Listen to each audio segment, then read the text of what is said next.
এই ধারাবাহিকতায় বাংলাদেশ জামাত ইসলামী বরাবর কাজ করে যাচ্ছে। আল্লাহর হুকুমত কিভাবে ব্যক্তি জীবনে, পারিবারিক জীবনে, সামাজিক জীবনে এবং রাষ্ট্রীয় জীবনে কিভাবে প্রতিষ্ঠিত করা যায়। আল্লাহর হুকুমত ছাড়া অন্য কারো বিধান চলবে না। মানব রচিত কোনো বিধান দ্বারা ব্যক্তিগত জীবন, সামাজিক জীবন, রাষ্ট্রীয় জীবন চলবে না, শুধুমাত্র আল্লাহর বিধান ছাড়া। আর যখনই আমরা সেই বিধান নিয়ে কাজ করতে যাচ্ছি, তখনই দেখা যাচ্ছে আমাদের মতো এক নামধারী মুসলিম কিছু গোষ্ঠী আমাদেরকে বাধাপ্রাপ্ত করছে, যেটা গত 17 বছরে আমরা পরিলক্ষিত হয়েছি। প্রতিটা জায়গায় আমরা, প্রতিটা মুহূর্তে আমরা সেই জায়গায় আমরা বাধাপ্রাপ্ত হয়েছি।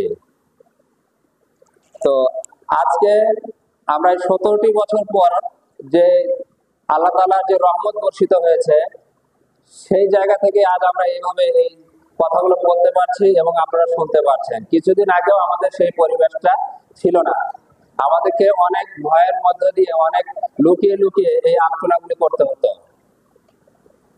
তো এখন যে পরিবেশটা হয়েছে, এখন আমাদের লক্ষ্য উদ্দেশ্য একটা, যে দ্বীনে ইকামত কিভাবে প্রতিষ্ঠা করা যায়, আমাদের ব্যক্তি জীবন থেকে শুরু করে পারিবারিক জীবনগুলোতে, আমাদের সামাজিক জীবনগুলোতে এবং রাষ্ট্রীয় জীবনে কিভাবে দ্বীনে ইকামত প্রতিষ্ঠা করা যায়, সেই লক্ষ্য নিয়ে আমাদের কাজ করতে হবে। কি বলেন?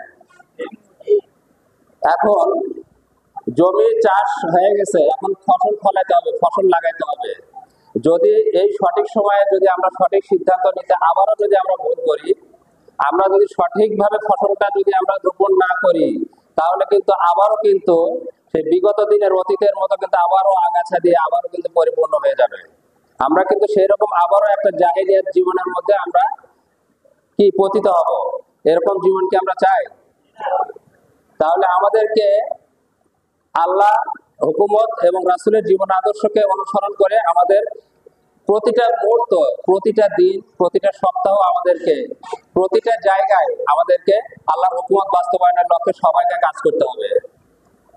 এখন আপনারা যদি মনে করেন যে যারা দায়িত্বে আছেন শুধুমাত্র তারাই এই দায়িত্বের কথাগুলো বলবেন এবং সমাজে বাস্তবায়ন করার চেষ্টা করবেন, তাহলে আপনাদের উদ্দেশ্যে বলবো যে এই জমিনে আপনি এসেছেন একা, যাবেনও একা। আমিও এসেছি একা, যাবো একা। যার যার আমলের খাতায় তাকে তাকে লিখতে হবে, তাকে তাকে পার হতে হবে। এটাই তো সঠিক। একজন স্টুডেন্ট যখন তার নিজের খাতায় লেখে, একজন লিখলে কি আর 10 জনের পাস হয়ে যায়? না, যার যার খাতায় লিখে তাকে তাকে পাস করতে হয়। কোনটা? তাহলে সেটাই যদি হয়, যখনই আপনি বলবেন মুসলিম, তখনই আপনার বসে থাকার স্কোপ নাই। ওই ছাত্রের মতো একজন ছাত্রকে যেমন অধ্যয়ন করতে হয়, ওই বিষয়ে পাঠ্যপুস্তক এই করতে হয় এবং নির্দিষ্ট সময় পরীক্ষার খাতায় লিখে তাকে একা একা পাস করতে হয়, ঠিক তেমনি আমাদেরকে এইরকম যখনই বলবো মুসলিম, তখন বসে থাকার কোনো স্কোপ নাই আমাদের। আমাদেরকে জানতে হবে আল্লাহর হুকুমত গুলো কি এবং সমাজে কিভাবে সেগুলো বাস্তবায়ন করা যায়, পারিবারিক জীবনে কিভাবে বাস্তবায়ন করা যায়, সেদিকে আমাদেরকে লক্ষ্য রেখে আমাদেরকে কাজ করতে হবে। আল্লাহ রাব্বুল আলামিন বলেছেন যে আকিমুস সালাত, সালাতকে কায়েম করতে হবে। এখন সালাত বলতে যদি মসজিদে এসে এরকম আমরা রুকু সেজদার মাধ্যমে যদি বুঝি যে সালাত, তাহলে আমরা ভুলের মধ্যে আছি। সালাতটা কায়েম করতে হবে এবং রুকুকারীর সাথে, অর্থাৎ জামাতের সহিত সালাত আদায় করতে হবে, অর্থাৎ সম্মিলিতভাবে সালাত আদায় করতে হবে। যারা সালাত নিয়ে যারা গবেষণা করেন, সালাতের মধ্যে আমরা সাধারণত সূরা ফাতিহার মধ্যে সবসময় আমরা তেলাওয়াত করি যে ইয়্যাকা না'বুদু ওয়া ইয়্যাকা নাস্তাঈন, অর্থাৎ একমাত্র আপনারই ইবাদত করি, অর্থাৎ একমাত্র আপনারই হুকুমত পালন করি আর আপনার কাছে সাহায্য চাই।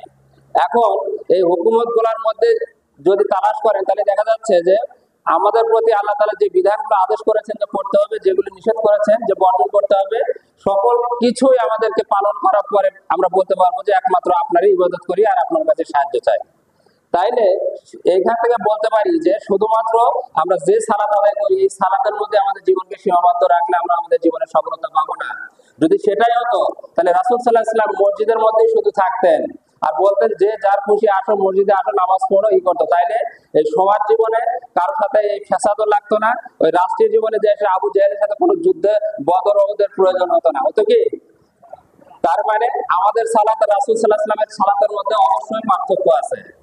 সালাত আদায় করতে হবে যাতে আমাদের প্রতিটা জীবনে আমরা সেটার প্রতিফলন দেখাতে পারি। আল্লাহর হুকুমত, প্রত্যেকটা জায়গায় আল্লাহর হুকুমত যেন সেটা পালন করতে পারি এবং সেটা সম্মিলিতভাবে। একাকি না, সবাই সম্মিলিত ভাবে যখন একটা কাজ করতে যাব তখন অটোমেটিক সমাজে কিন্তু আমাদের সেটাকে প্রতিষ্ঠা হওয়া সম্ভব। আপনি একা একা একটা অসৎ কাজ চলছে, একটা সমাজে একটা অসৎ জিনিস প্রতিষ্ঠিত আছে, আপনি একা একা সেখানে যে আপনি কখনো এটা প্রতিহত করতে পারবেন না। যখন আপনি সম্মিলিত ভাবে যখন সেটা প্রতিহত করতে যাবেন তখন সহজে কিন্তু সেটা প্রতিহত করা সম্ভব।